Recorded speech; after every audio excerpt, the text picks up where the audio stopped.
નમસ્કાર, હું બાબુ ચૌધરી. સંવેદન ટીવી ચેનલમાં આપ સૌનું સ્વાગત છે. કથા શબ્દનું મૂળ છે સંસ્કૃત ધાતુ કથ, એટલે કે કહેવું કે બોલવું. બહુધા કથા કહેનારા જ પરંપરા હતી. કથક અને કથાકાર જેવા શબ્દો કથા કહેનારા માટે જ પ્રયોજાય છે.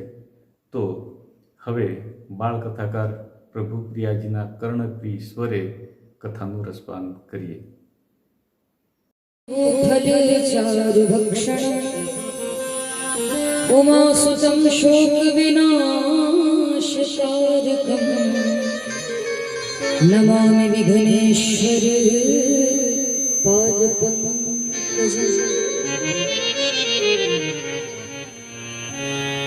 वसुदेवसुतं देवं कंसचाणूरमर्दनम् देवकी परमानन्दम् श्री कृष्णं वन्दे जगद्गुरुम्।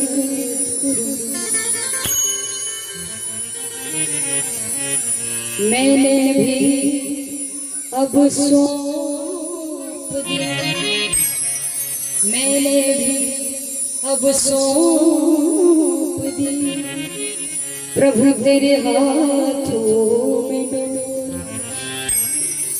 सुलझत फिर उलझत नहीं, जग रक्षक नंद किशोर। जय जय श्री राधा रमण, जय जय नवल किशोर। जय गोपी चितचोर प्रभु, जय जय माखन चोर। राधे मेरी स्वामिनी, मैं राधे की दास। जन्म जन्म मोहि दीजियो श्री वृंदावन को वास। आई हनुमान जी विराजिए, कथा करहूं मति अनुसार। प्रेम सहित गद्दी धरूं, बैठी पवन कुमार। बोलिए पंचमुखी हनुमान जी महाराज की जय, गोपाल कृष्ण भगवान की जय, राधा रानी सरकार की जय, श्रीमद् भागवत महापुराण की जय, महाकालेश्वर भगवान की जय, गौ माता की जय, सब संतन की जय, सब भक्तन की जय, दुर्गा माता की जय। नमः पार्वती पते हर हर महादेव।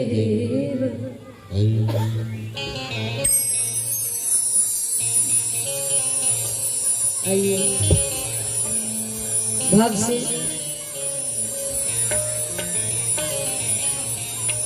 ताली बजा करके आप सभी 2 मिनट भगवान नाम संकीर्तन करेंगे हमारे साथ।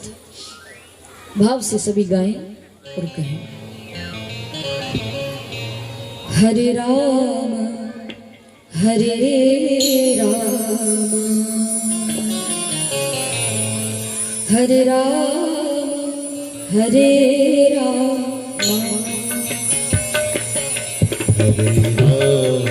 सभी गाएं। हरे राम हरे राम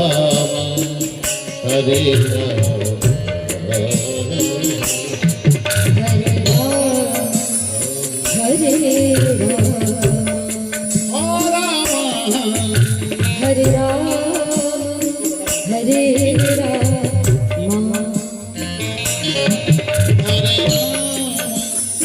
हरे राम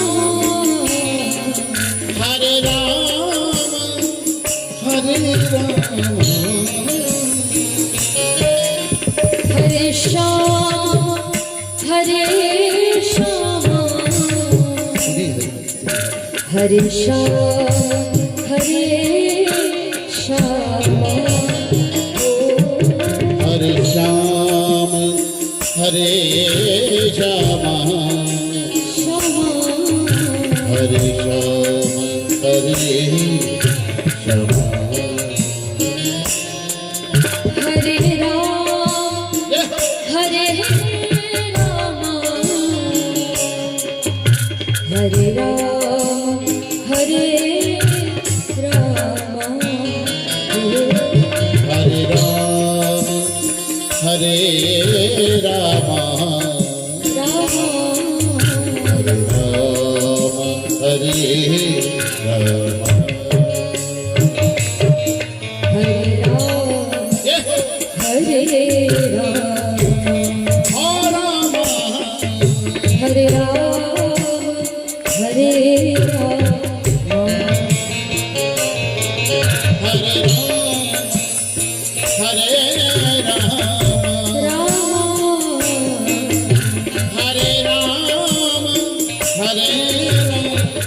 ताली बजाकर बहुत से गाएंगे सभी लोग।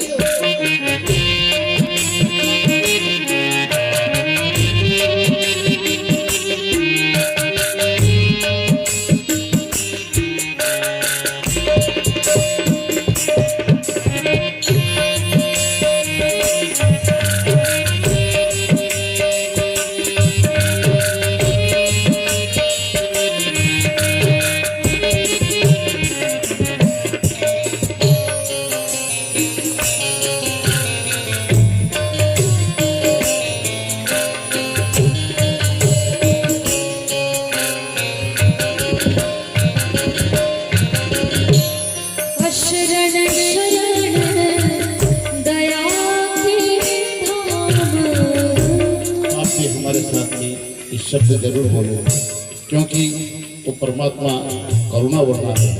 इसीलिए भक्त कहते हैं अशरण शरण दया के धाम।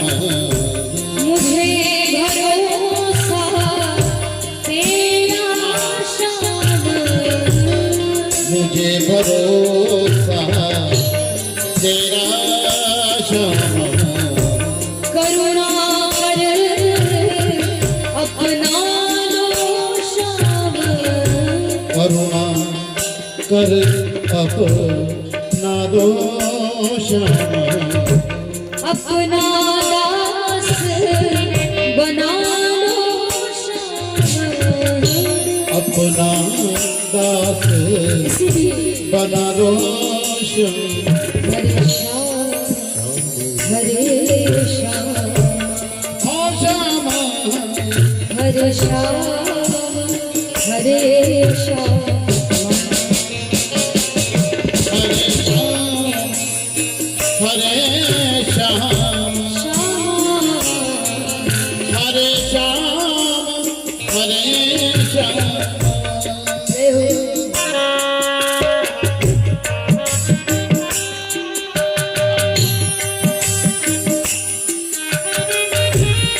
सभी गाएं ताली बजाकर भाव से।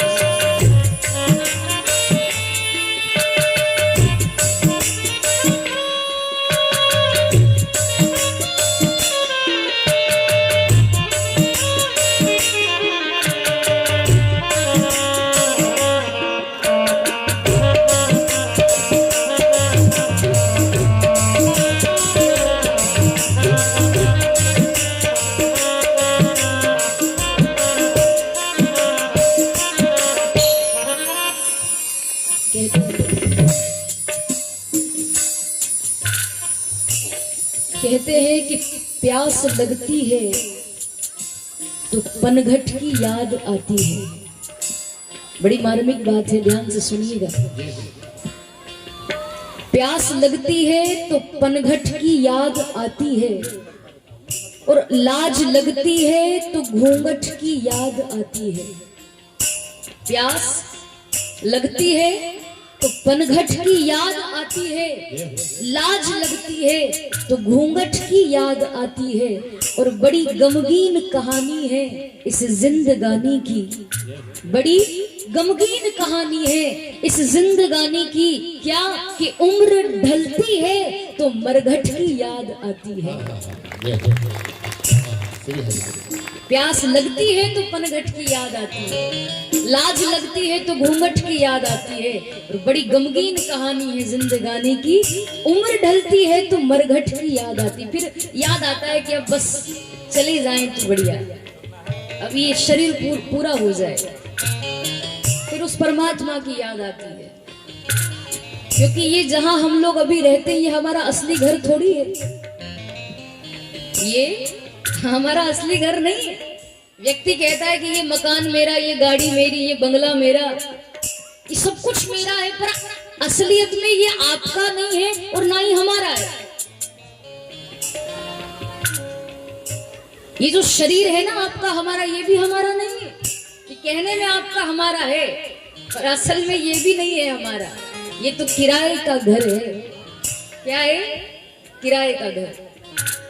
पहले भी मैंने कहा था, मकान मालिक कौन है इस घर के? शरीर रूपी घर के मकान मालिक कौन है? भूल गए? भगवान। भगवान है। क्या पता कब खाली करवा ले मकान, कोई भरोसा नहीं। इसीलिए चलते फिरते उठते बैठते कुछ भी काम करो, सीताराम सीताराम, राधे श्याम, जो आपको लगे वो नाम लेते रहना चाहिए। और अभी हमारा बड़ा सौभाग्य है कि हम लोग, अहोभाग्य है जो यहाँ बैठ करके कथा को श्रवण कर रहे हैं, सत्संग कर रहे हैं, संतों का दर्शन कर रहे हैं।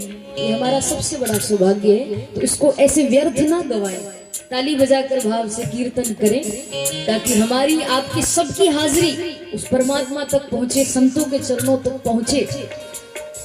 तो हाथ बांध करके ना बैठे, ऐसे मत बैठो जैसे प्रसाद के चक्कर में आए हो। हाँ, जबरन पकड़ के बिठाया गया, ऐसे नहीं बैठना, बिल्कुल खुला बैठो, बिंदास बैठिए। कोई आपको यहाँ पर जबरदस्ती तो बिठाया नहीं गया, मर्जी से बैठे हो तो भाव से ताली बजा करके कीर्तन गाएं और कहें, महावीर बिन बहु महावीर बिन बहु माना, राम जासु जस आप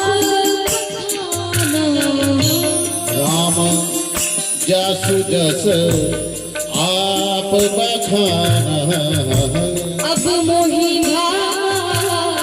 भरोस हनुमंता, अब मोहि भरोस हनुमंता, बिन हरि कृपा मिले नहीं संता, बिन हरि कृपा ये मिले नहीं सकता।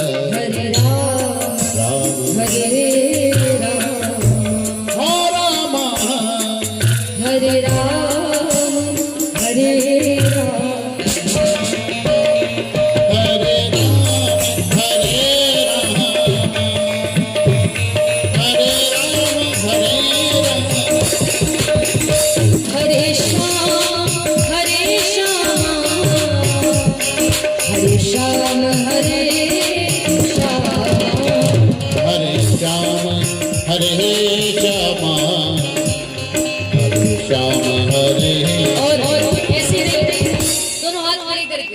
ताली बजाकर गाएंगे, हरे राम हरे राम हरे राम हरे राम,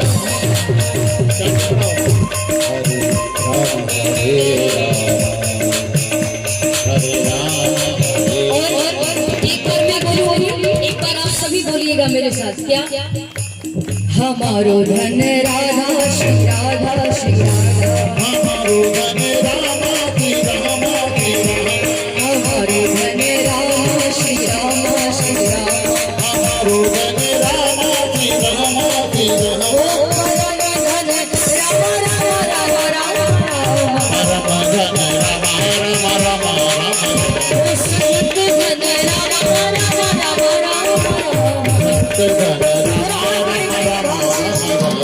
हमारो धन रामा श्री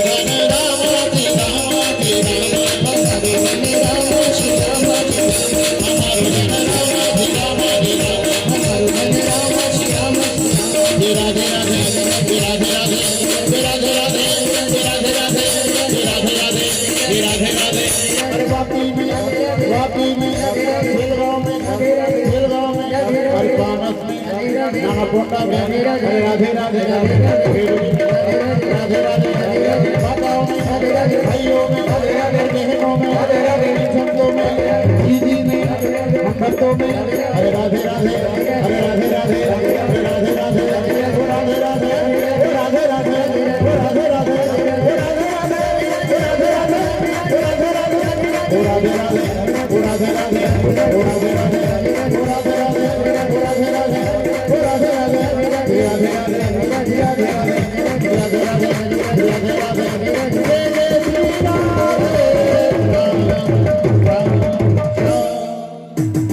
बोली गोपाल कृष्ण भगवान की।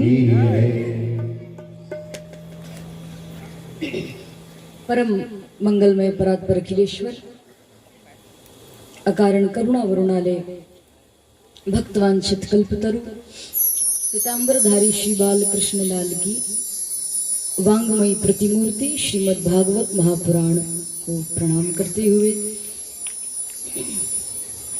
अनंत बलवंत श्री संत महंत श्री हनुमंत लाल के चरणारविंदों में कोटि कोटि नमन करते हुए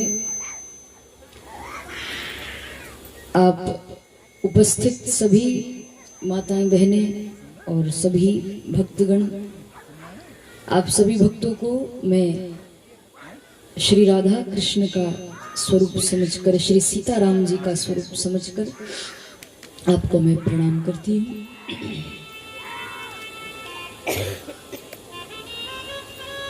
आज कथा का चतुर्थ दिवस, चौथा दिन है और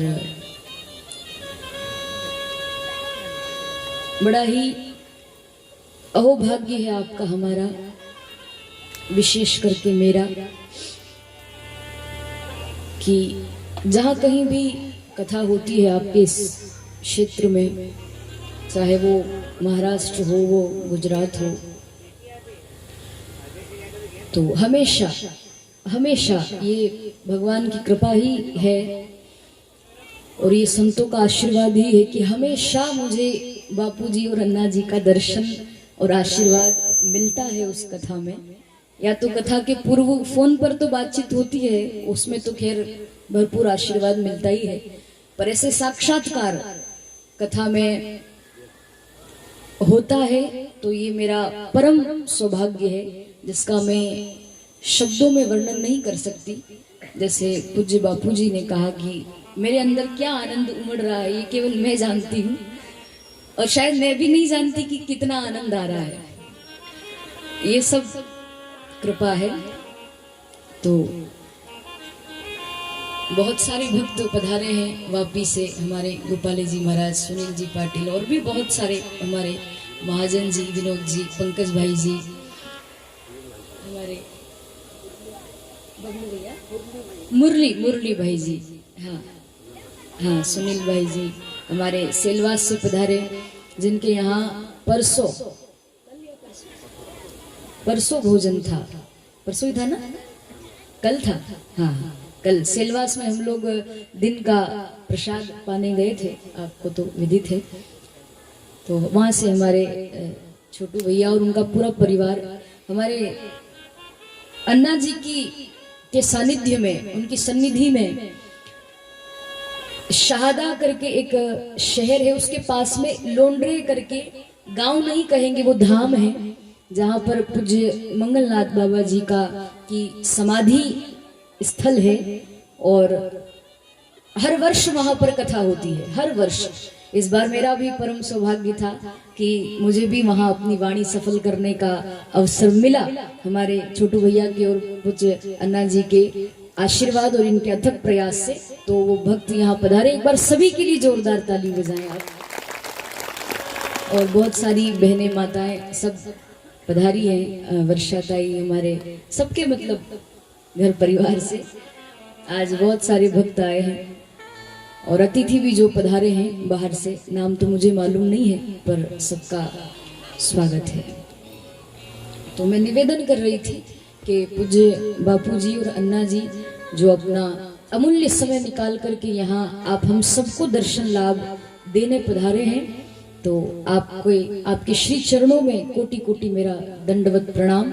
जोरदार तालियों से स्वागत करें आप लोग, जिनको मैं अपना पिता भी मानती हूँ।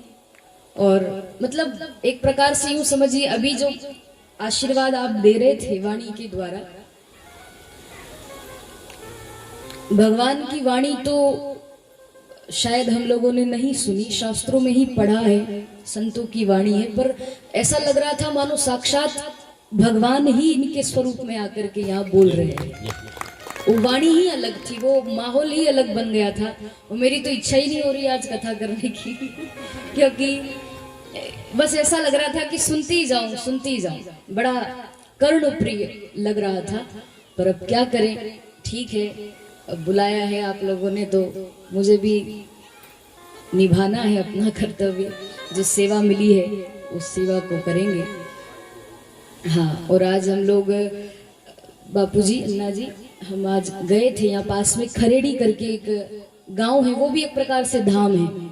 मैंने आज ही और आज जब सत्संग हुआ वहाँ 1 घंटे का, तो सारे भक्त आए हैं खरेड़ी के, तो सत्संग हुआ तो वो मंदिर ऐसा है कि ऐसे जैसे भागवत जी बैठे हैं ठाकुर जी, ऐसे तो हनुमान जी बैठे और ऐसे मैं बैठी, और उन्हीं को मैंने सत्संग सुनाया। मेरी तो क्या ताकत, पर हनुमान जी महाराज जी अच्छे वक्ता है और हनुमान जी ही अच्छे श्रोता है, तो उन्होंने वक्ता के रूप में भी मेरे वाणी में विराजमान हुए और श्रोता के रूप में भी सामने बैठ करके आज कथा श्रवण की। और इतना आनंद आया कि मैं उसका वर्णन नहीं कर सकती। तो वो भक्त आज पालकी लेकर के आए हैं और वहीं से आज देवकी वसुदेव जी भगवान कृष्ण को लेकर के आएंगे हनुमान जी महाराज के वहां से। तो ये मतलब योग है इस कथा की। देखिए कितने बढ़िया योग संयोग है कि पूज्य बापूजी अन्ना जी भी पधारे हैं और कथा का चतुर्थ दिवस आज मंगलवार भी है और आज ही के दिन यहाँ पर कृष्ण जन्म होगा। पालकी भी आई है, भगवान भी आएंगे। तो कहते हैं ना कि जब संत मिलन हो जाए और तेरी वाणी हरि गुण गाए, तब इतना समझ लेना कि तेरा हरि से मिलन होगा। बस तो ये समझिए कि आप मिल गए हैं तो मतलब परमात्मा भी थोड़ी ही देर में यहाँ आने वाले हैं, है ना। पहले संत आते हैं, उसके बाद भगवंत आते हैं। तो ये हम लोगों का सौभाग्य है बहुत बड़ा। तो आइए ज्यादा विलंब ना करते हुए हमारे मुंडेसर जी और उनकी पूरी टीम, उनका पूरा परिवार, उन सबके माध्यम से और आप सबके थोड़े थोड़े सहयोग से यहाँ पर ये कार्यक्रम रखा गया है, जिसका आज चतुर्थ दिवस है। जल्दी जल्दी बता दो कल कथा कहाँ छूटी थी, बताओ पानस वालों जल्दी जल्दी बताओ। आज तो बापूजी अन्ना जी भी, थोड़ी लाज रख लेना मेरी। हाँ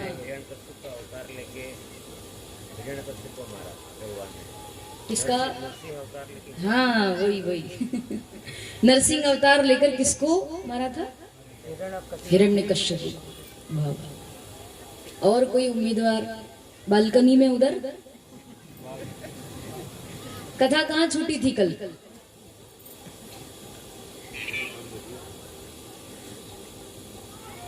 बस हो गया, सब भूल गए। चाहे मैडम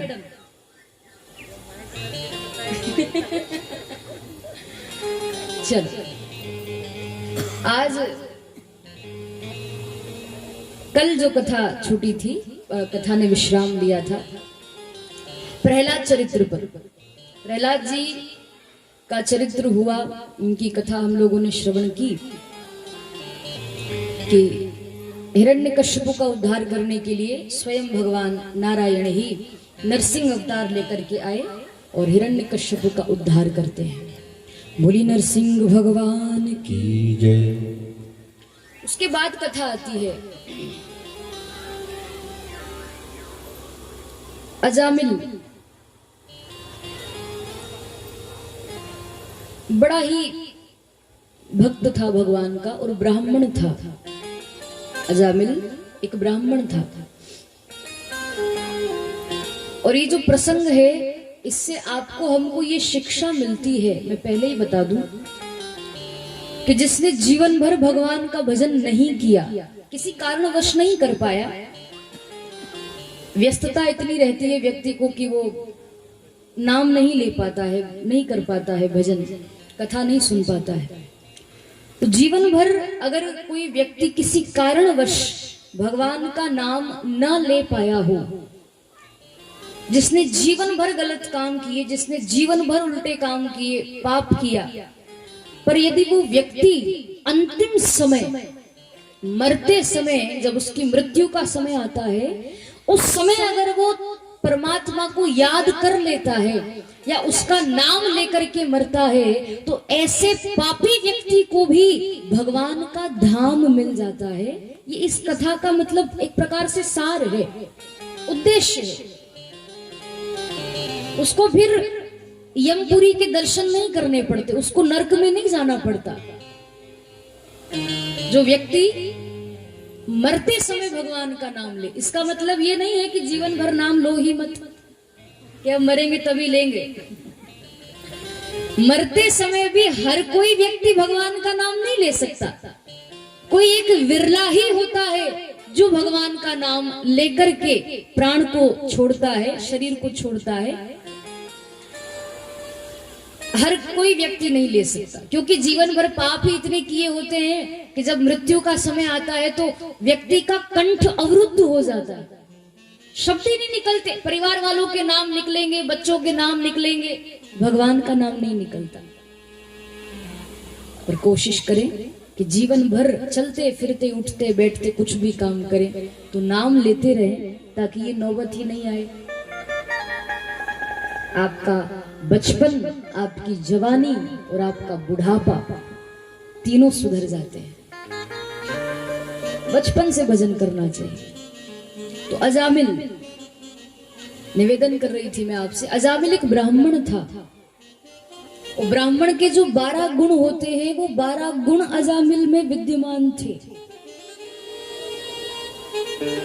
रोज सुबह जल्दी उठता, भगवान की पूजा करता, संध्या को गायत्री जप करता और खूब स्वाध्याय करता, तप करता। 12 गुण ब्राह्मण के उसके अंदर थे। एक बार अजामिल शाम के समय जंगल गया और अपनी नित्य क्रिया से निवृत्त होकर हाथ में लोटा लेकर के आ रहा था, घर की ओर जा रहा था। रास्ते में उसको एक गणिका की बिल्डिंग दिखाई दी, गणिका का घर दिखाई दी। गणिका यानी वेश्या। और उस वेश्या को, उस गणिका को जब अजामिल ने देखा तो उसको देख करके उसका मन बिगड़ गया। देखो, मन को बिगड़ने में देर नहीं लगती। इसको जितना हो सके उस काबू में रखने की कोशिश करें। जरा सी छूट दी नहीं कि वो फिर अपना काम बता देता है। छूट नहीं देना। बिगड़ गया वो मन। परम सुशील ब्राह्मण अजामिल, जो भगवान का भजन करता था, जो गायत्री जप करता था, जो त्रिकाल संध्या करता था, वो अजामिल वेश्या को देख करके उसका मन बिगड़ गया। उसके घर गया वो और उससे कहने लगा कि तुम मेरे घर चलो,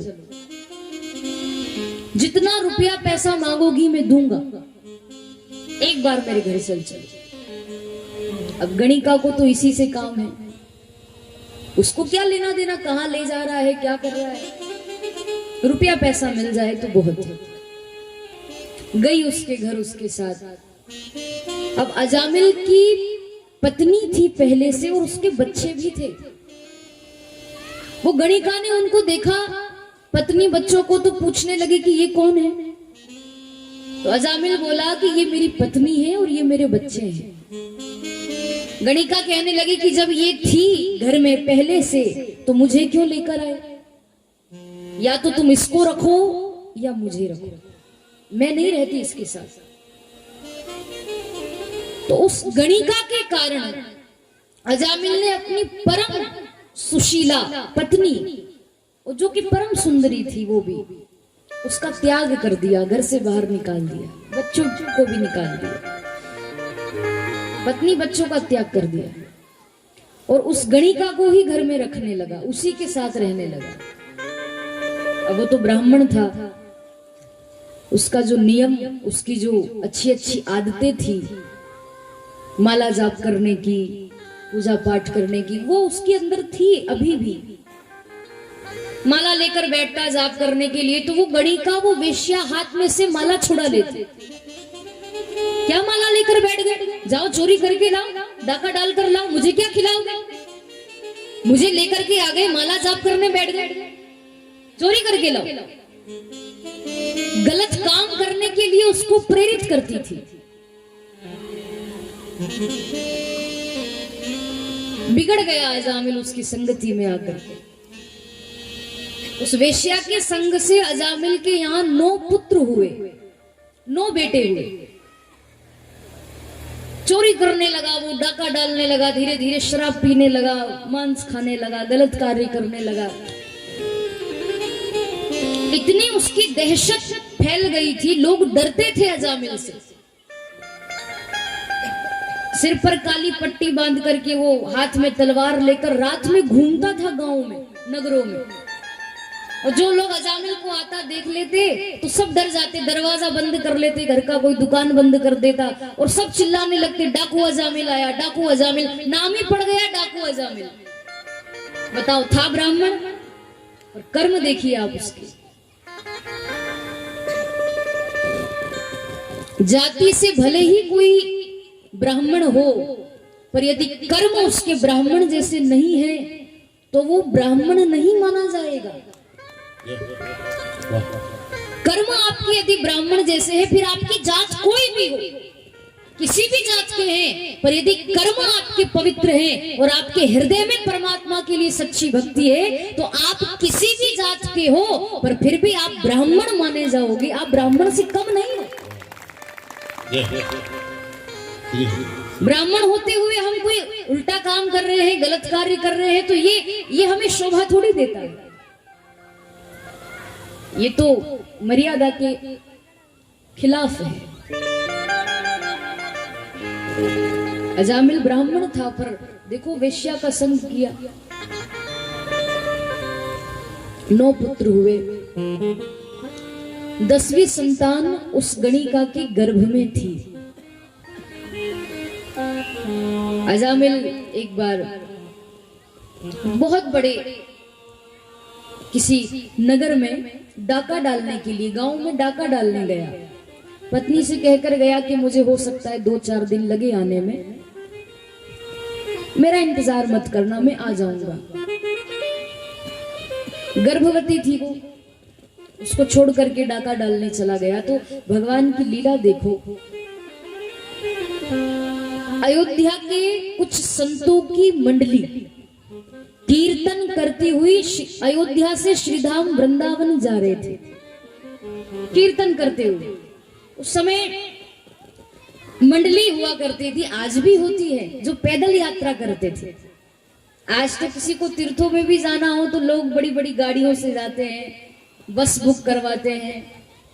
उस समय पैदल यात्रा करते थे, पैदल जाते थे, उसमें बड़ा आनंद था। कीर्तन करते करते जाओ, जहां विश्राम करना है, जो गांव आ जाए बीच में रास्ते में, वहां आराम करो। भक्त बहुत सेवा करते थे। मंडली में एक महंत जी होते थे, बाकी सब उनके शिष्य होते थे। तो अयोध्या के संत महात्मा कीर्तन करते करते श्रीधाम वृंदावन जा रहे थे, पैदल जा रहे थे। रास्ते में अजामिल का गांव पड़ा और उसके गांव आते आते थोड़ी शाम हो गई। तो महात्माओं ने आपस में विचार किया कि अब संध्या का समय हो गया है, शाम का वक्त, गोधूली बेला, तो अब जो गांव रास्ते में पड़ेगा, एक काम करते हैं, हम आज रात्रि विश्राम वहीं कर लेते हैं, सुबह फिर अपने कीर्तन करते करते यात्रा को आगे बढ़ाएंगे।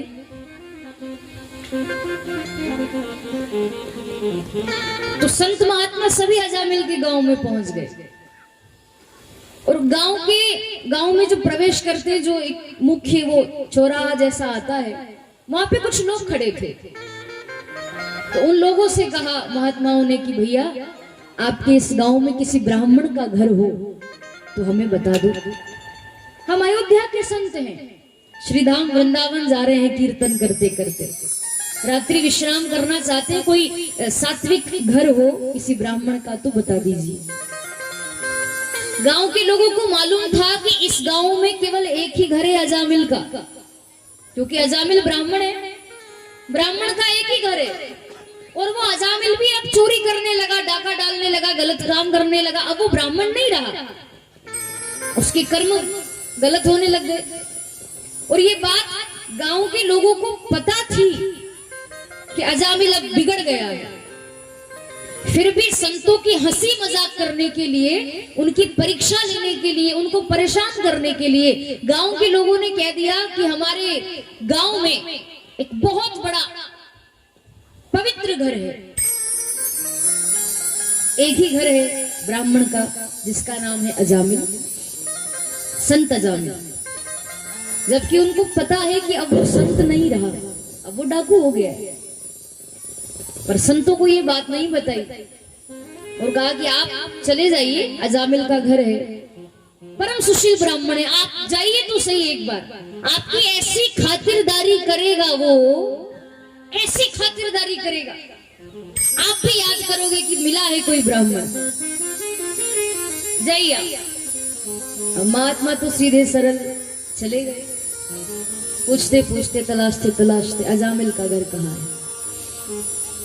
घर के द्वार पर जाकर खड़े हो गए। वो गणिका घर में से बाहर आई, प्रणाम किया, बोली कौन है आप? मेरे घर के द्वार पर खड़े हैं, कुछ मांगने आए हैं, कुछ चाहिए आपको?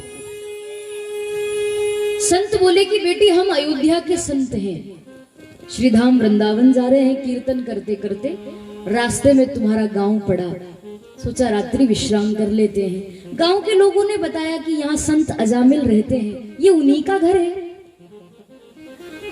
वो वेश्या, वो गणिका बोली कि बाबा आपको मेरे घर का पता किसने बताया? और आप जिसको संत कह रहे हो ना बाबा, वो कोई संतवंत नहीं, वो तो डाकू है, मेरा ही पति है। अब वो संत नहीं है तो ब्राह्मण, पर बाबा बड़ा गलत काम करता है वो, आप गलत घर में आ गए हो। अब वो संत नहीं रहा, वो भक्त नहीं रहा, वो डाकू हो गया, अभी भी डाका डालने गया है, आप गलत घर में आ गए। संत एक दूसरे की तरफ देखने लगे, अब क्या किया जाए। धीरे धीरे रात्रि होने लगी, महात्मा वहां से जाने लगे तो वो गणिका उनके चरणों में गिर पड़ी। देखो, महात्माओं को देखकर, केवल उनके दर्शन मात्र से उस गणिका का ऐसा हृदय परिवर्तित हुआ कि वो चरणों में गिरकर बोली कि बाबा आप कहां जा रहे हैं? संत बोले कि हम यहां नहीं रह सकते, हम अब यहां नहीं रह सकते। हमें क्या पता बेटी कि ये एक डाकू का घर है कि अपवित्र घर है।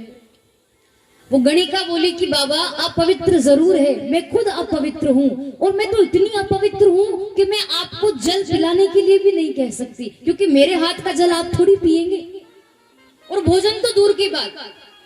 पर बाबा एक निवेदन करूं आपसे, अब आप आ ही चुके हैं, हो सकता है भगवान की मर्जी हो, तो अब आप आ ही गए हैं तो निराश होकर के ना लौटे। मैं आपको अगर बुरा ना लगे तो आप मेरे घर के बाहर ही अपना डेरा बना लीजिए और यहीं आप रात्रि विश्राम करिए। मेरे घर में तो आप आएंगे नहीं, हाँ मैं आपको भोजन भी नहीं करा सकती, पर मैं सूखी सामग्री तो आपको दे सकती हूँ, आटा दाल जो भी है मैं सब आपको दूंगी। बाबा आप अपने हाथों से भोजन बनाइए, आप भगवान को भोग लगाइए और आप पाइए, और आप रात्रि विश्राम आज यही करिएगा। आप निराश होकर के मत जाइए, मुझे अच्छा नहीं लगेगा।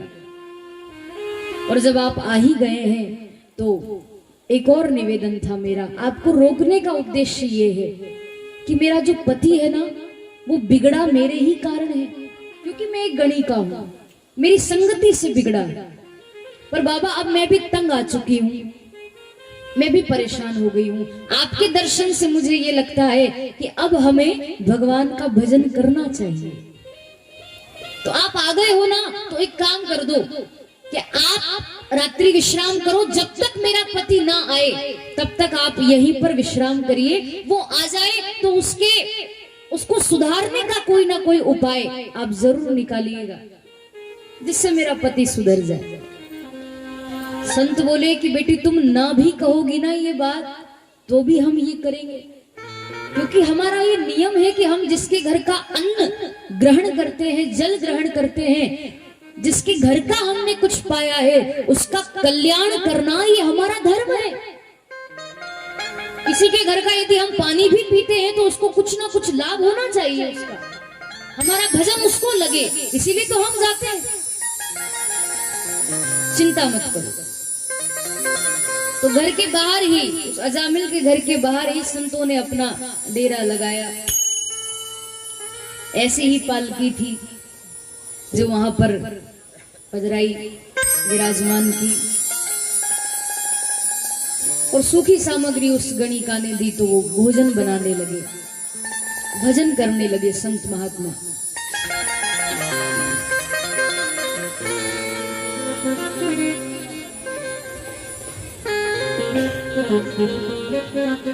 भजन गाने लगे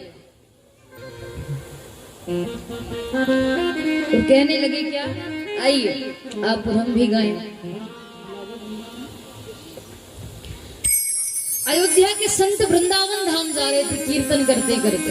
रास्ते में जहाँ विश्राम हुआ वहां भी जब तक भोजन बन रहा था तब तक वो कीर्तन गाने लगे, भजन गाने लगे। और क्या कह रहे थे, आइए भाव से हम लोग गाएं और कहें, लागे वृंदावन नीको मन, लागे वृंदावन नीको,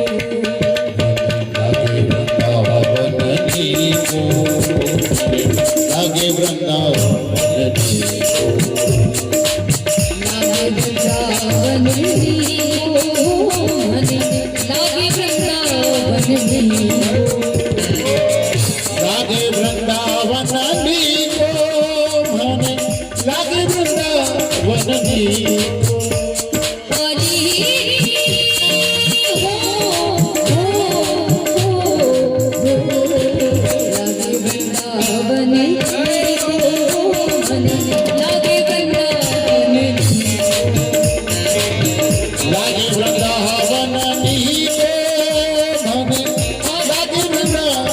नीको। ये जो भाव है, ये जो भजन है, ये मीराबाई का भजन है। लागे वृंदावन नीको मने, लागे वृंदावन नीको। वो कह रही है कि मुझे वृंदावन बहुत अच्छा लगता है, नीको यानी बहुत प्यारा लगता है, बहुत प्रिय है मुझे वृंदावन, इतना प्यारा लगता है। और क्यों प्यारा लगता है आगे वो बताएंगे। उसके पूर्व कहती है, लागे वृंदावन नीको मन, लागे वृंदावन नीको, लागे वृंदावन नीको मन, लागे वृंदावन नीको।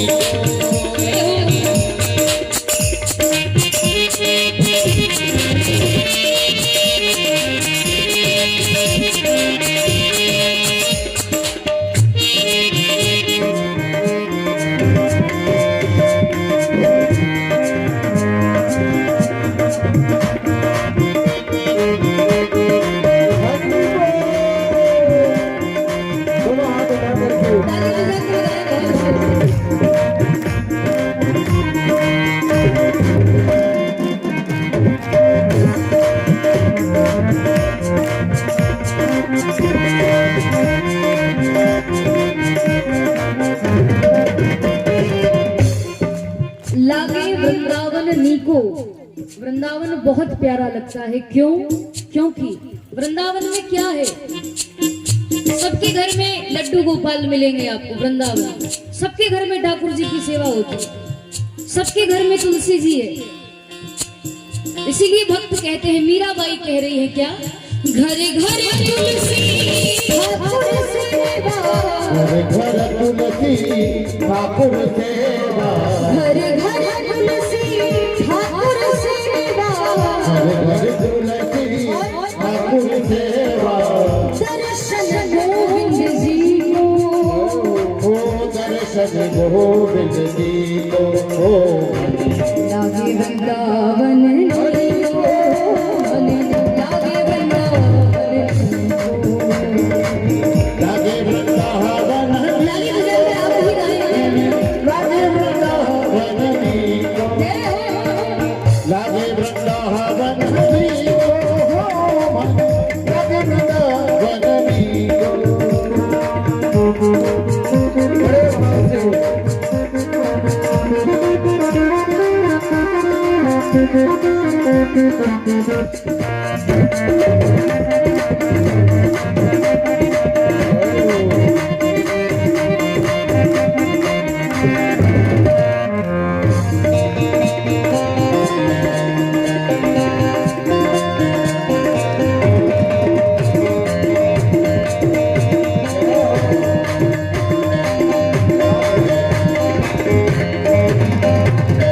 मेरे मन नीर बहत जमुना को, मेरे मन नीर बहती जमुना को, मेरे मन नीर बहत जमुना को, मेरे मन नीर बहती जमुना को, भोजन दूध दही भोजन दूध दही को, लागे वृंदावन को, लागे वृंदावन लागे वृंदावन को, मने लागे वृंदावन को, लागे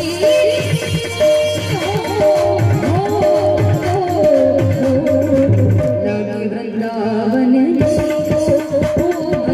लागे वृंदावन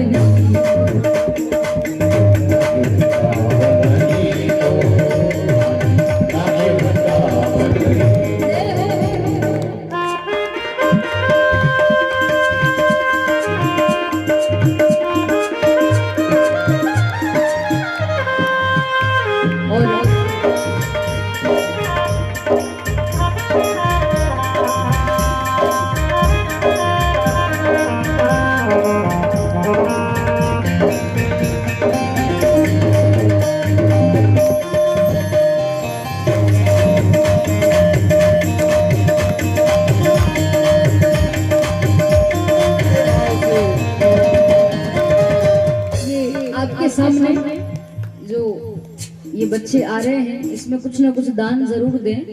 और आपसे निवेदन था मेरा कि आप लोग ऐसे बैठे हो जैसे कोई आपको जबरन पकड़ के बिठाया गया हो, या ऐसे तो मत बैठो। कम से कम 3 दिन हो गए हैं, सब रोज नृत्य करते हैं, रोज नाचते हैं। आज पता नहीं क्या कि बापूजी अन्ना जी से डर तो नहीं गए? डरना नहीं, बहुत सरल है ना। तो जिनको नृत्य करना है आप भाव से नाच सकते हैं। यहाँ पर हमारे महेश भाई जी, सर जी, आप बिल्कुल यहाँ पधारे। हमारे ये बापी के भक्तों को भी थोड़ा नृत्य करवाइए यहाँ पर, इनका भी तो देखें कि कैसा नृत्य करते हैं। तो आइए भाव से मिल करके ताली बजा करके गाएं और कहें। मीराबाई का भाव है, वो भक्त वो संत कह रहे हैं क्या, रतन सिंहासन आप विराजे, रतन सिंहासन आप विराजे, रतन सिंहासन आप विराजे, रतन सिंहासन आप विराजे, मुकुट धरे तुलसी को, मुकुट धरे तुलसी को, लागे वृंदावन लागे वृंदावन लागे वृंदावन को, लागे वृंदावन को।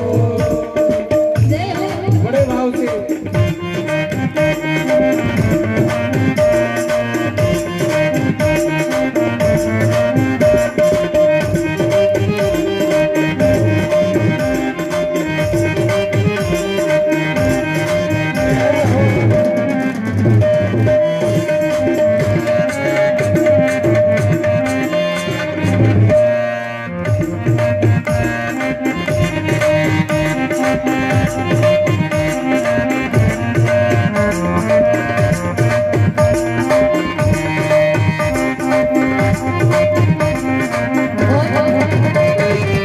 कुंजन कुंजन फिरत राधिका कुंजन कुंजन फिरत राधिका कुंजन कुंजन फिरत राधिका कुंजन कुंजन फिरत राधिका शब्द सुनत मुरली को शब्द सुनत मुरली को लागे वृंदावन को मन लागे वृंदावन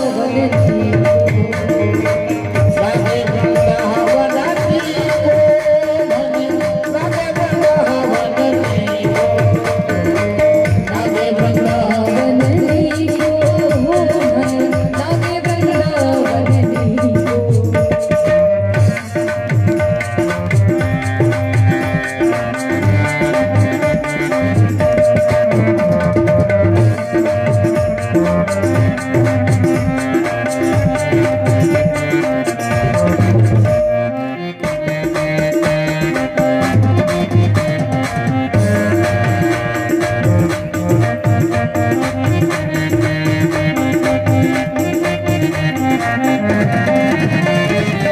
मीरा के प्रभु गिरधर मीरा के प्रभु गिरधर नागर मीरा के प्रभु गिरधर मीरा के प्रभु गिरधर नागर भजन बिना नरकी को भजन बिना नरकी को लागे वृंदावन को मन लागे वृंदावन को लागे वृंदावन को मन लागे वृंदावन को आदि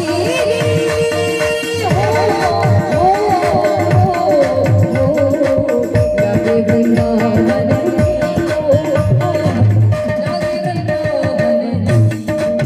ओ मन लागे वृंदावन को मन लागे वृंदावन को मन लागे वृंदावन को मन लागे वृंदावन को सावरिया थारा नाम हजार रूप हजार मैं कैसे लिखूं कपड़ू पतली सावरिया तारा नाम हजार अब नाचो रूप हजार कैसे लिखूं कटुपति अरे बनवारी थारा नाम हजार रूप हजार मैं कैसे लिखूं कपड़ू पतली ओ सावरिया थारा ओ नाम हजार ओ रूप हजार मैं कैसे लिखूं कटुपति ओ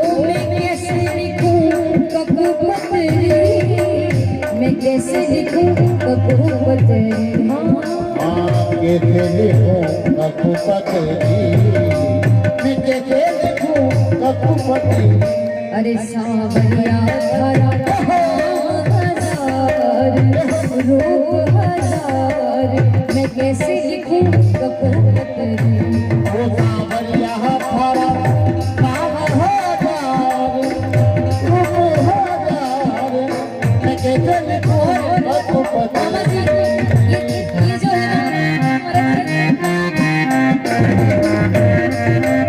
ये जो हमारे मामा जी ये जगत मामा है इनको हम सब मामा जी कहते हैं तो आप जोड़े से नाचोगे तो ज्यादा फल लगेगा हाँ, आपकी धर्मपत्नी जी कहाँ है उनको भी बुलाओ हाँ उठ जाओ आप भी मामा जी नाचेंगे मामी जी के साथ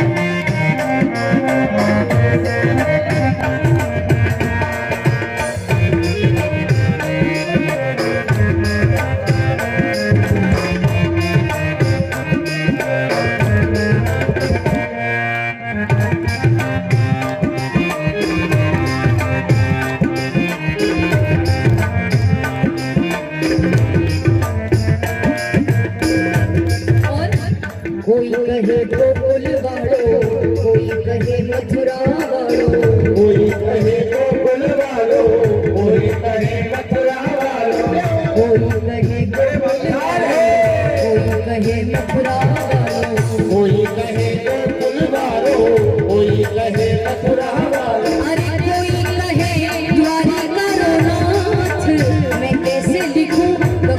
पथरी। हाँ हाँ कोई करे वापुरा रोदात मैं कैसे लिखूं रघुपति। हो कोई कहे द्वारिका रोनाथ मैं कैसे लिखूं रघुपति। हाँ हाँ कोई कहे द्वारिका रोदात मैं कैसे लिखूं रघुपति। हो गिरधारी थारा नाम हजार रूप हजार मैं कैसे लिखूं रघुपति। सांवरिया थारा वो नाम हजार हर रूप हजार मैं कैसे लिखूं रघुपति। बोले सावरिया सेठ की। भैया इसमें थोड़ा आवाज बढ़ाइए। आवाज बढ़ाओ, आवाज कहाँ गया?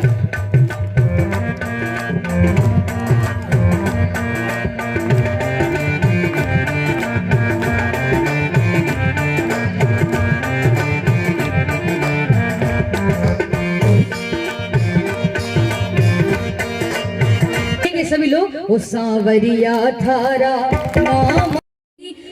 संतों की आंखों में आंसू आ गए ये सोच करके कि देखो आज का दिन कैसा आ गया कि हमको एक पापी के घर का भोजन करना पड़ रहा है, पापी व्यक्ति के घर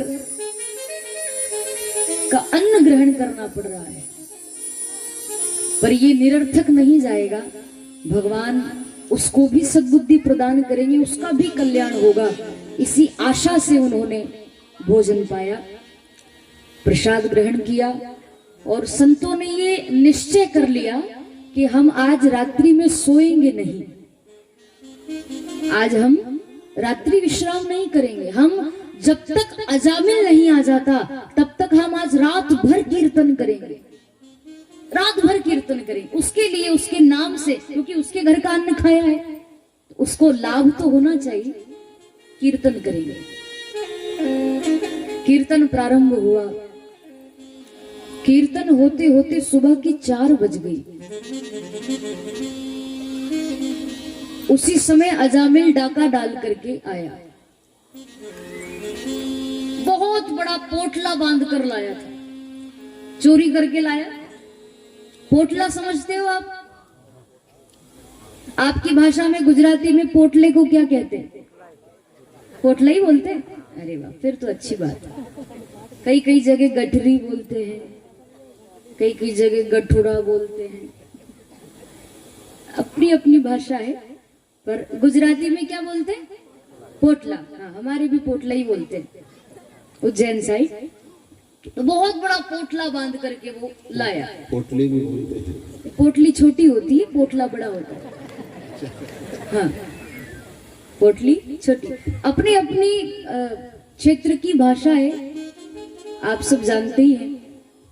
जैसे महाराष्ट्र में अन्नाजी बापूजी जो चाय की तपेली उसको क्या गंजी बोलते हैं? गंजी किसको बोलते हैं? गंजी और गंजा बड़ा नहीं, महाराष्ट्र में ही बोलते हैं, उधर बैतूल साइड बोलते हैं गंजी और गंजा। और वो हाँ, लड़के को मुलगा और लड़की को मुलगी महाराष्ट्र में बोलते हैं, है ना। हम लोग अभी जैसे रुको तो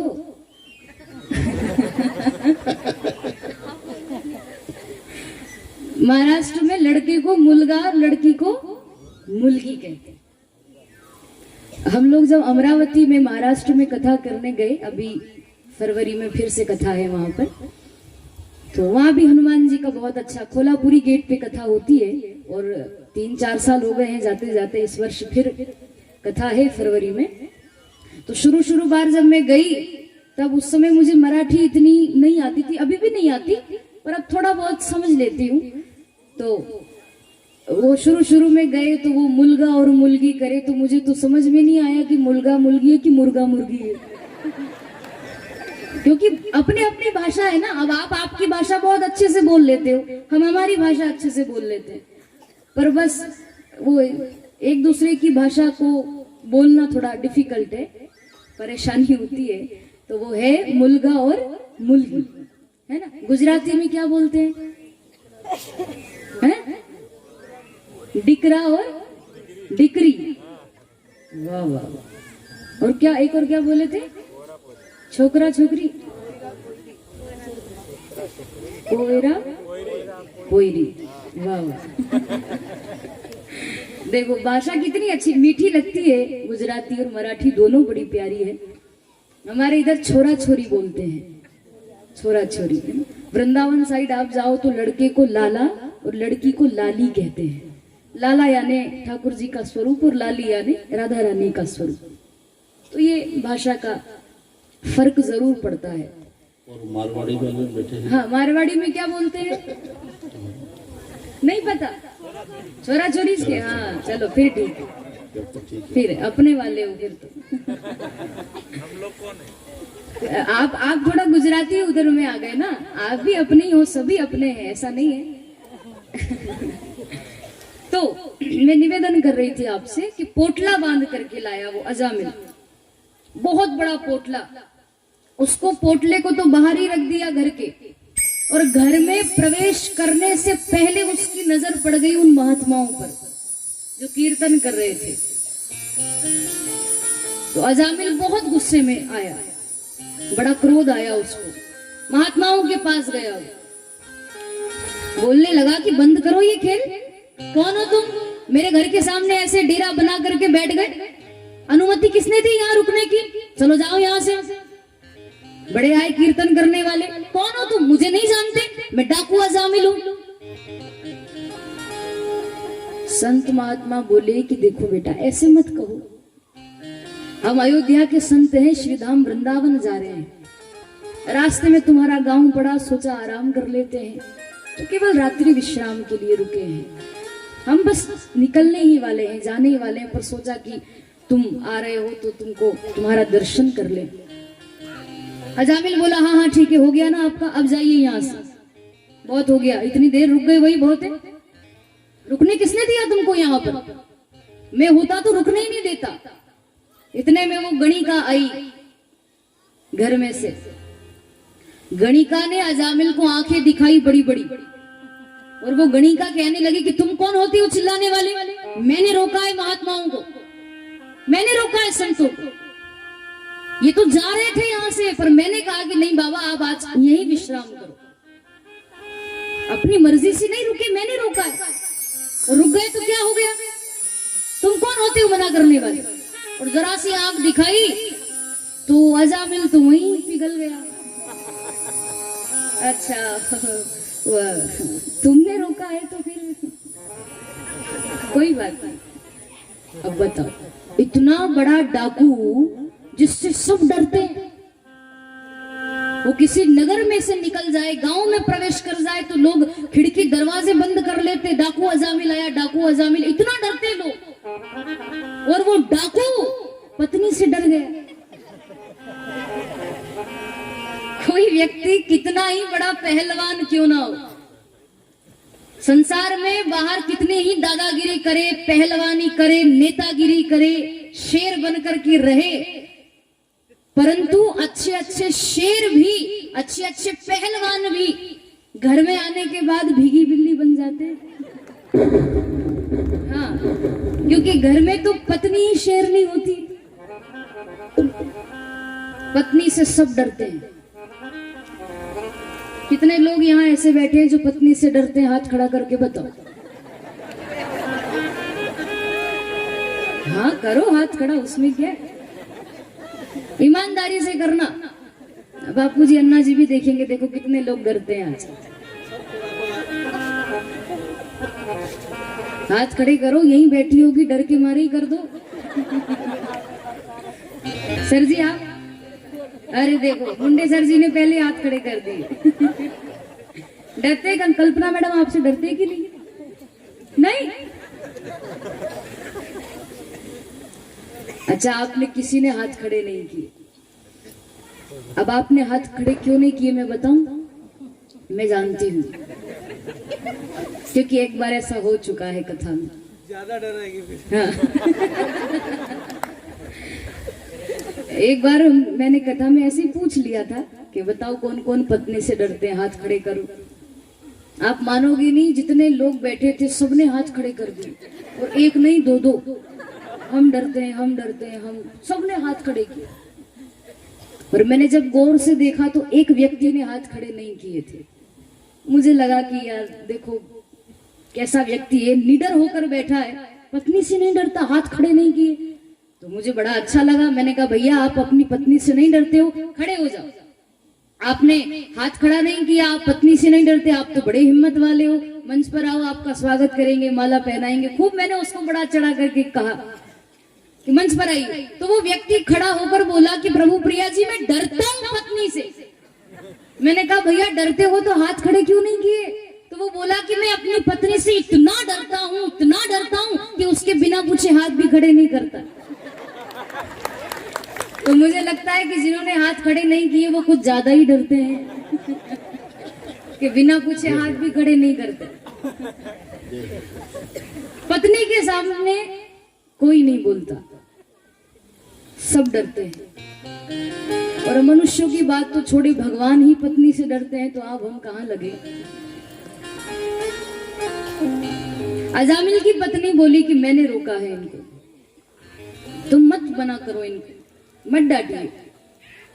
तब अजामिल कुछ नहीं बोला और महात्माओं से कहा कि अब आप रुक गए यहाँ पर, आपने भोजन प्रसादी भी पाली, अब आपका हो गया हो तो आप पधारो।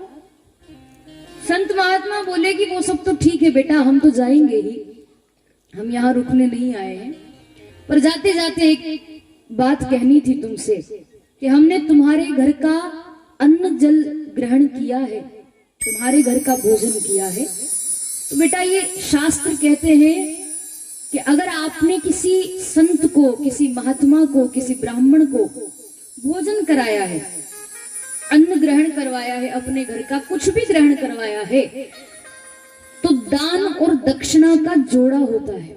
अगर आपने दान के स्वरूप उनको भोजन कराया है तो दक्षिणा भी देनी आवश्यक है।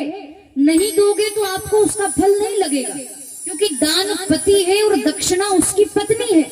दान कर दिया आपने मतलब भोजन करा दिया, पर अगर उसके साथ दक्षिणा नहीं दी तो आपको उसका फल नहीं लगेगा। तो बेटा दान के रूप में हमने भोजन तो कर लिया, पर अब दक्षिणा भी तो दो, बिना दक्षिणा लिए हम थोड़ी जाएंगे। अजामिल बोला कि ओ महात्मा जी, मैंने तुम्हारे ये तान तमूरे नहीं छुड़ाए ना, तुम्हारी यही सबसे बड़ी दक्षिणा समझो, क्योंकि मैं तो चोर हूं, मैं चाहता तो तुम्हारे ये तान तमूरे, ये चिमटे, ये सब छुड़ा सकता था, पर मैंने नहीं छुड़ाए, ये सबसे बड़ी दक्षिणा है, अब जाओ यहां से। संत महात्मा बोले कि तुम हमारी बात को नहीं समझे, हम ये कहना चाहते हैं दक्षिणा के रूप में हमें कोई रुपया पैसा ही थोड़ी चाहिए। दक्षिणा का अर्थ केवल धन संपत्ति ही नहीं होता, दक्षिणा यानी रुपया पैसा ही नहीं, नगद दान नहीं। दक्षिणा का अर्थ ये है कि हम केवल एक बात कहना चाहते हैं, दक्षिणा के रूप में तुम वो बात मान लो, हमारी बात मान लो। एक क्या कि अभी तुम्हारी पत्नी गर्भवती है। देखो संतों ने क्या युक्ति निकाली उसके कल्याण की, कि अभी तुम्हारी पत्नी जो गर्भवती है, उसके गर्भ में जो बालक है, वो बालक जब जन्म लेगा, कुछ ही महीनों बाद जन्म लेने वाला है, उस बच्चे का नाम तुम नारायण रख देना, यही हमारी सबसे बड़ी दक्षिणा होगी, सबसे बड़ी दक्षिणा।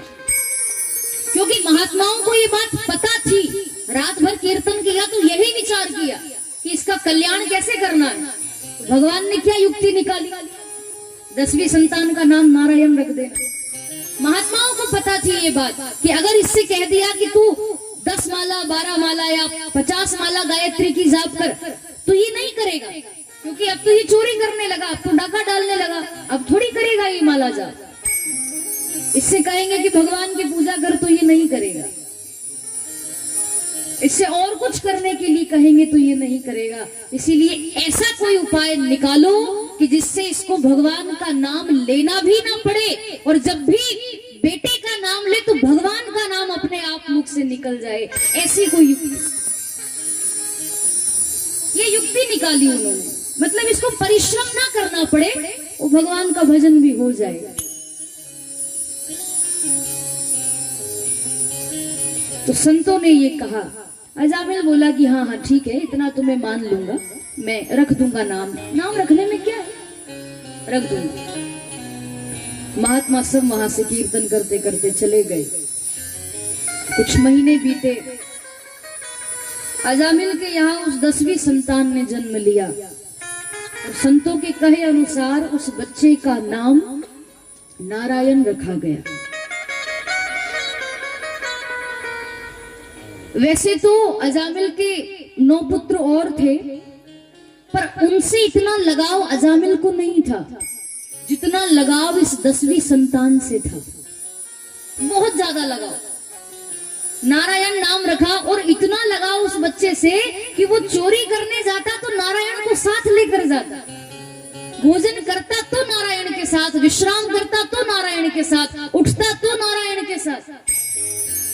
मतलब दिन भर 24 घंटे बस नारायण नारायण नारायण नारायण नारायण नारायण करता रहता।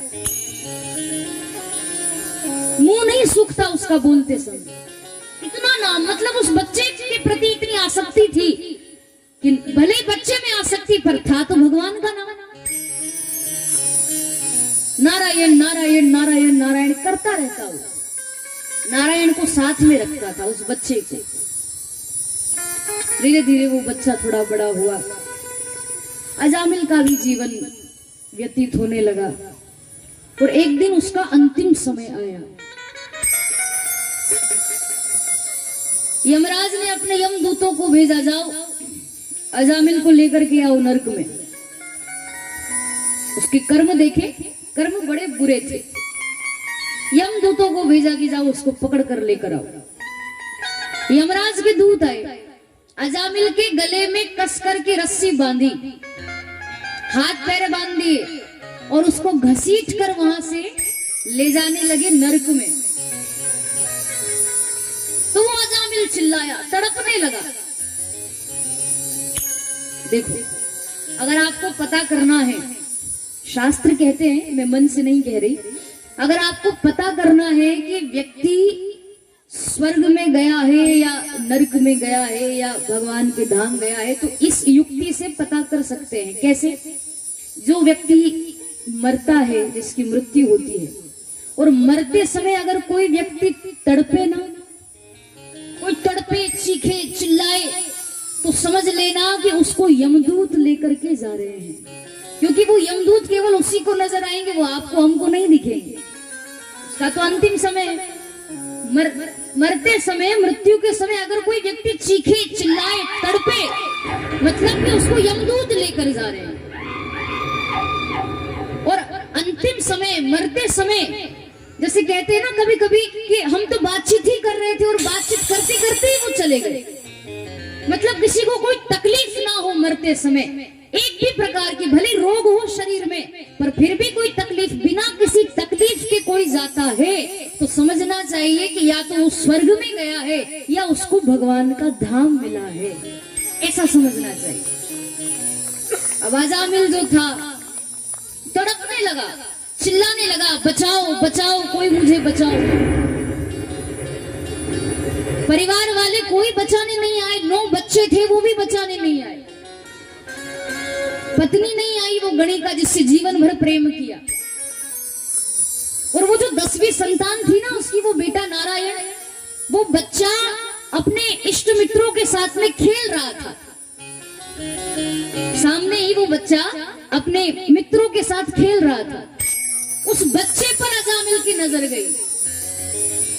यम के दूत ले जा रहे हैं, गले में रस्सी है, वो खींच करके उसको ले जाने लगे, तड़पने लगा। और जैसे ही बच्चे को देखा तो जोर से चिल्लाया, अरे नारायण मुझे बचाओ, नारायण मुझे बचाओ, नारायण मुझे बचाओ। तो मेरे भाई बहन, वो बेटा नारायण तो नहीं आया, पर उस नारायण के पार्षद आए और उसको विमान में बिठाकर भगवान के धाम लेकर गए। बेटा तो नहीं आया, क्योंकि उसको तो सुनाई नहीं दिया, वो खेलने में इतना मगन था। और उस नारायण के पार्षद आए, विमान लेकर के भगवान के पार्षद आए, यम के दूतों से छुड़ाया अजामिल को और कहा कि छोड़ दो इसे, ये अब बैकुंठ जाने वाला है। यमराज के दूत बोले, कैसी बात करते हैं आप, इसके कर्म देखे आपने? ब्राह्मण है ये, जीवन भर पाप किया इसने, चोरी करी, डाका डाला, वेश्या का संग किया, गलत काम किए। इसीलिए आप इसको छोड़ दो, हम इसको नरक में लेकर जाएंगे।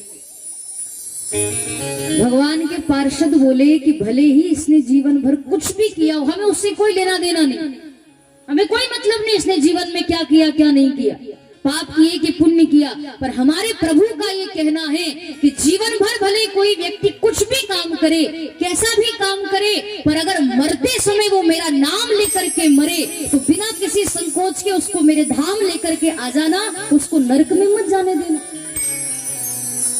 इसने जीवन भर पाप किया पर मरते समय नारायण का नाम लिया है, नारायण मुझे बचाओ, नारायण मुझे बचाओ, इसीलिए भगवान ने हमें भेजा है।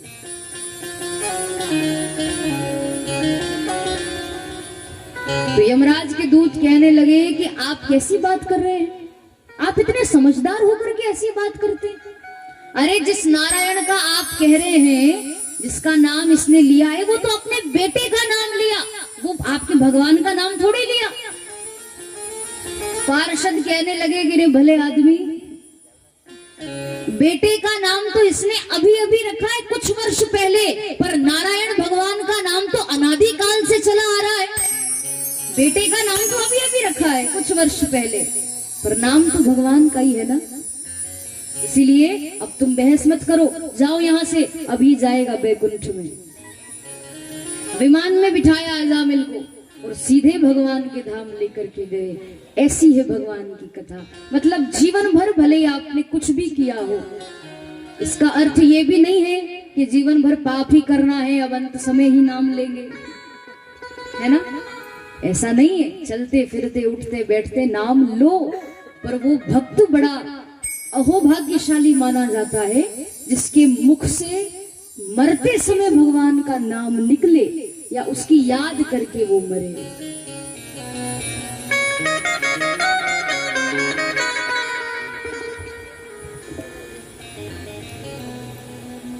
मरते समय जो नाम लेकर के मरता है वो बड़ा भाग्यशाली होता है। इसीलिए कहते हैं कि अपने बच्चों का नाम रखो तो सोच समझ कर रखना चाहिए। आजकल की युवा पीढ़ी, माता पिता दोनों पढ़े लिखे होते हैं, तो आजकल लोग क्या सोचते हैं कि थोड़ा मॉडर्न नाम रखेंगे बच्चे का। आजकल के माता पिता कैसा नाम रखते हैं बच्चों का? चिंकी, पिंकी, पप्पू, पप्पी पता नहीं अजीब अजीब से नाम होते हैं। ऐसे नाम आपको पता है विदेश में लोग अपने कुत्तों के नाम रखते हैं ऐसे, हाँ, टिंकू पिंकू जो भी है। और आप यहाँ अपने बच्चों के नाम रखते हो। आपको, आप सब बड़े बुजुर्ग भी बैठे हैं, पूज्य महाराज जी, आप सबको पता है कि पहले के जमाने में पहले के लोग अपने बच्चों का नाम रखते थे ना, तो भगवान के नाम पर नाम रखते थे। नाम देखो आप, रामलाल, श्यामलाल, कन्हैयालाल, गोविंद, गोपाल, रामचंद्र, राजेंद्र, कैसे कैसे नाम होते थे। मतलब भगवान के नाम पर नाम, क्योंकि पुराने लोगों को पता था, पहले के जमाने के लोगों को ये बात मालूम थी, इतने सयाने इतने समझदार हुआ करते थे, उनको ये बात पता थी कि अंतिम समय, मरते समय, जब हमारी मृत्यु का समय आएगा तो हमारा कंठ अवरुद्ध हो जाएगा और हमारे मुख से भगवान का नाम नहीं निकलेगा। बच्चों का नाम निकल जाएगा, परिवार वालों का निकलेगा, पर भगवान का नहीं निकलेगा। तो उन्होंने ये युक्ति निकाली कि बच्चों का नाम ही भगवान के नाम पर रख दो, ताकि भगवान का ना निकले कोई बात नहीं, कम से कम बच्चों के नाम से तो उसको पुकारो। अंतिम समय कहो कि हे रामलाल, हे श्यामलाल, हे कन्हैयालाल, हे गोविंद, हे गोपाल, हे रामचंद्र। तो भले बच्चे आए या ना आए, कम से कम परमात्मा तो आ जाए, वो तो आ जाए। ऐसे नाम रखो। आजकल के नाम अजीब अजीब से नाम, मरते समय ये टिंकू पिंकू बुलाओगे ना, तो आपके बच्चे तो शायद ही आए, आस पड़ोस के मोहल्ले के कुत्ते जरूर आ जाएंगे। हाँ, कि मुझे किसी ने बुलाया। ऐसा थोड़ी होता है।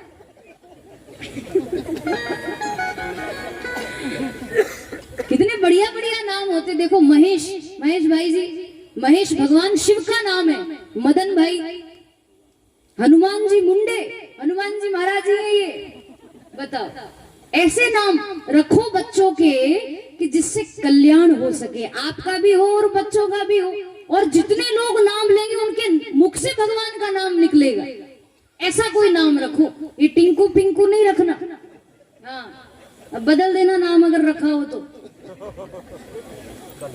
एक बार अब एक हंसी की बात बताऊं। हम एक माता जी के यहाँ भोजन प्रसादी पाने गए,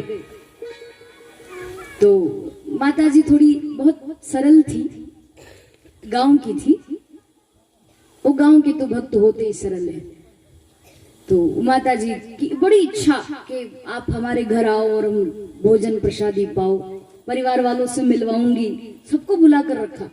हम गए, बड़ा स्वागत सत्कार हुआ, बैठे और भोजन वगैरह हुआ, प्रसादी हुई, और परिवार वालों को सबको बुलाया और सबका परिचय कराने लगी। तो पहले अपने बच्चों से प्रारंभ किया कि प्रभु प्रिया जी, ये मेरा बड़ा बेटा, उसके 3 बेटे थे, उनके 3 बालक थे, बेटी नहीं थी, 3 बेटे।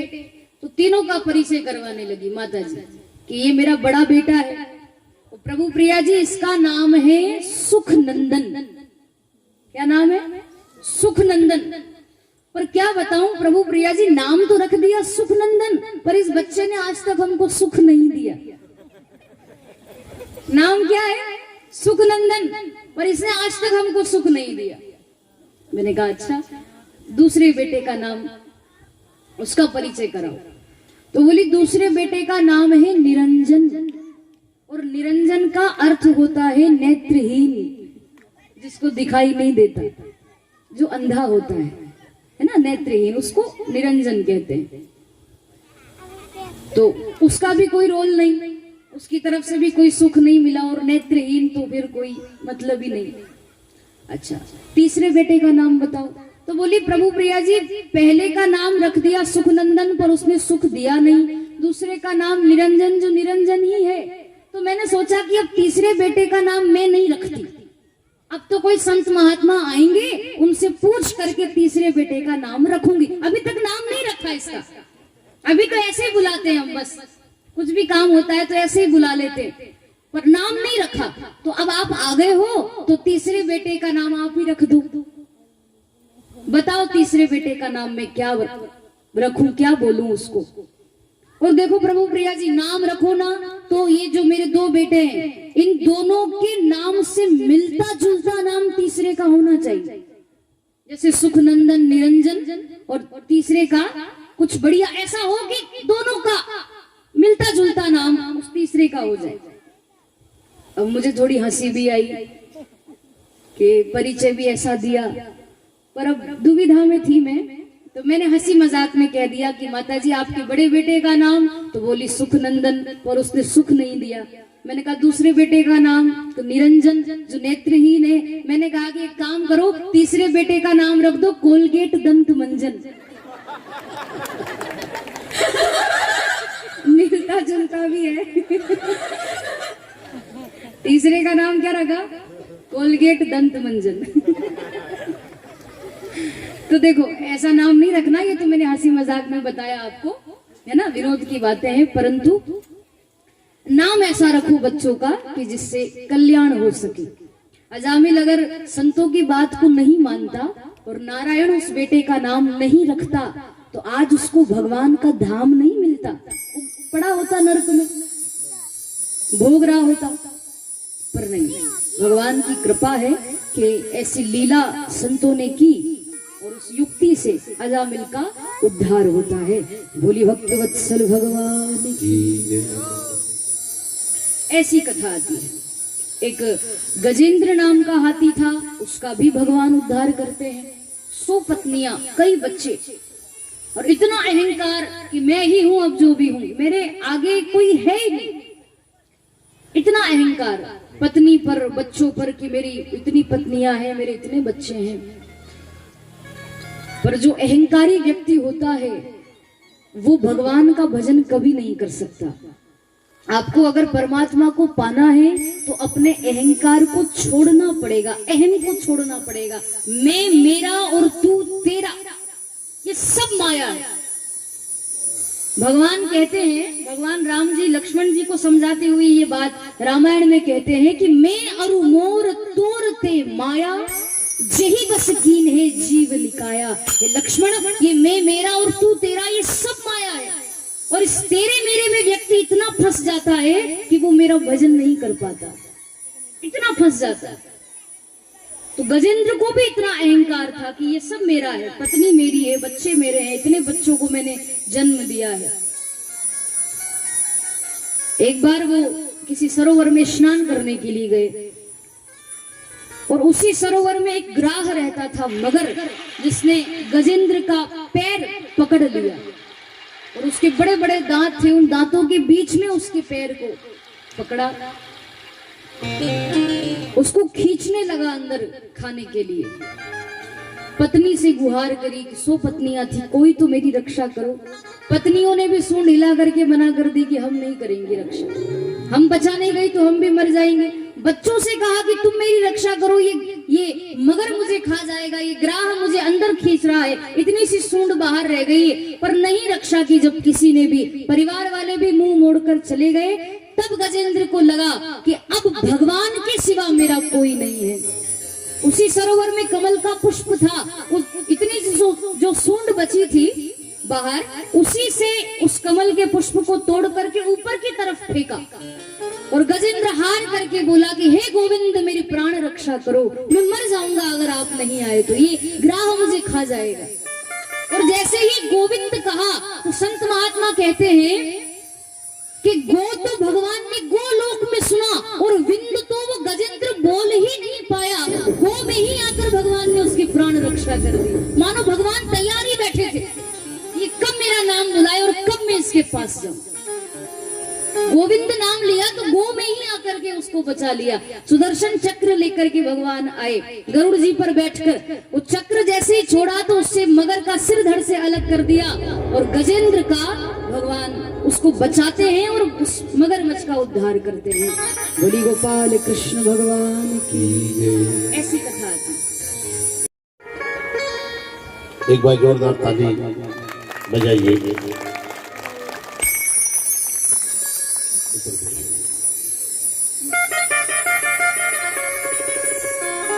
छोटे से ब्रह्म भगवान प्रकट हुए हैं, साक्षात नारायण का रूप है।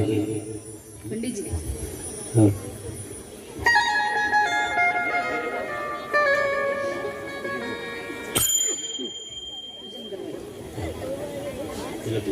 भगवान वही रुक जाओ अभी।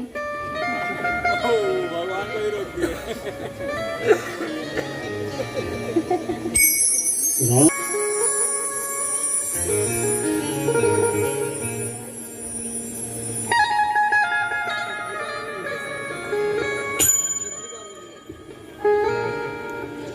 आपदामपहर्तारं दातारं सर्वसंपदां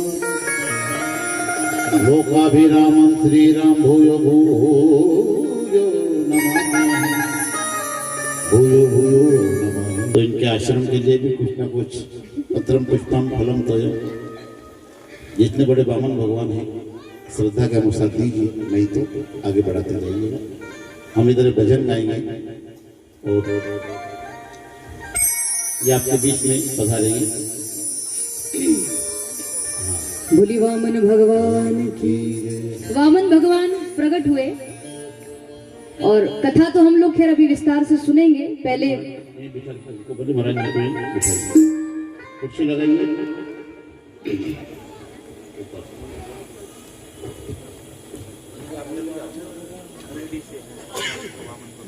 अच्छा, वामन भगवान उसके बाद में भजन आपको सबको याद है, आप तो भजन का आनंद लीजिए।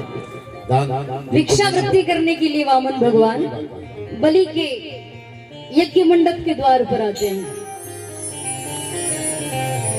भक्त गाते हैं, हो तेरे द्वार खड़ा भगवान, भगत भर दे रे झोली, भगत भर दे, भगत भर दे तेरे द्वार खड़ा भगवान भगत भर दे झोली। भगती भर दे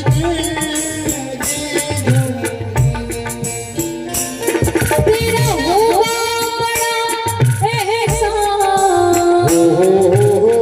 होगा बड़ा एहसान, हो तेरा होगा बड़ा एहसान, तेरा होगा बड़ा एहसान, कि युग युग तेरी रहेगी शान भगत भर दे रे झोली। भगत भर दे तेरे द्वार खड़ा भगवान भगत भर दे झोली। भगत भर दे रे झोली। ताली बजाकर गाएं आप भी भाव से जय हो।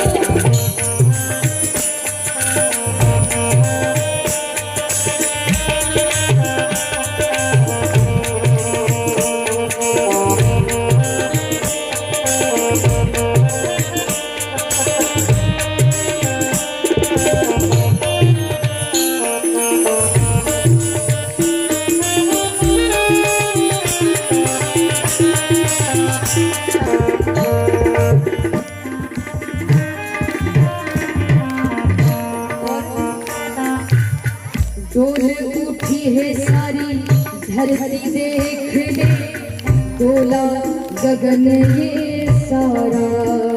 हाँ डोल उठी है सारी धरती देख रे, डोला ये गगन है सारा। डोल उठी है सारी धरती देख ले, डोला गगन ये सारा। हाँ डोल उठी है सारी धरती देख रे, डोला है गगन है सारा। क्योंकि भीख मांगने जगत का पालन, भगवान बोले बलि से, मैं आज तेरा मेहमान, आज तेरा मेहमान, लेकर रे मुझसे जरा पहचान भगत भर दे झोली। भगत भर दे और खड़ा भगवान भगत भर दे झोली। ओ भगत भर दे। और ताली बजाएंगे सभी लोग दोनों हाथ खड़े करके और हमारे साथ गाएंगे क्या? नारायण नारायण श्रीमन नारायण नारायण नारायण।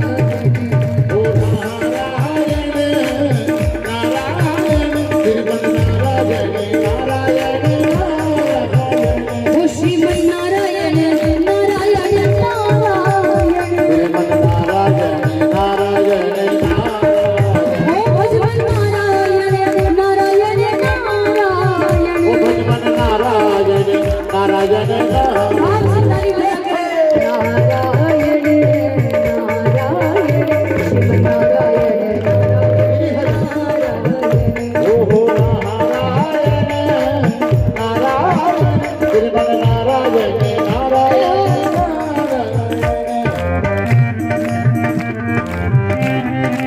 ताली बजाकर गाएं बोलिए वामन भगवान की।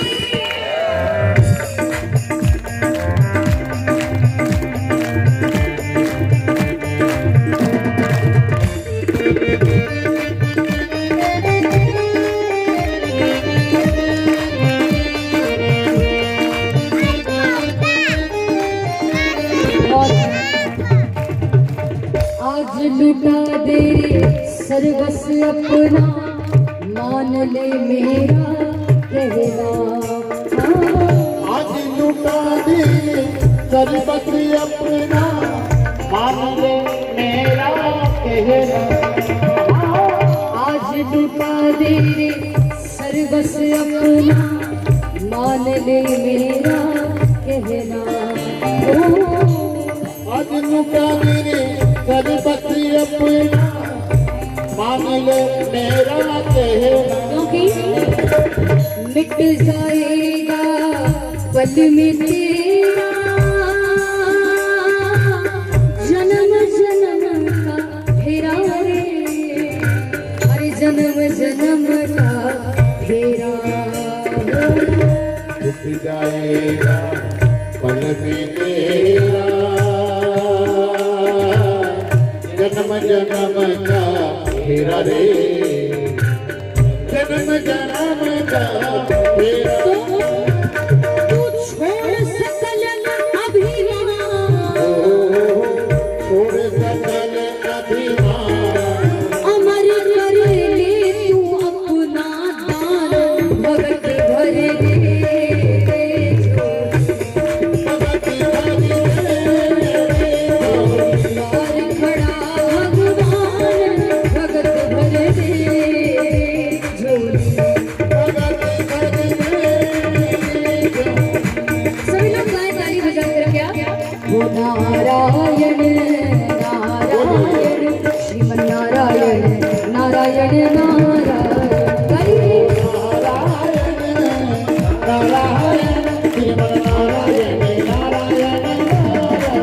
वो श्रीमन नारायण नारायण नारायण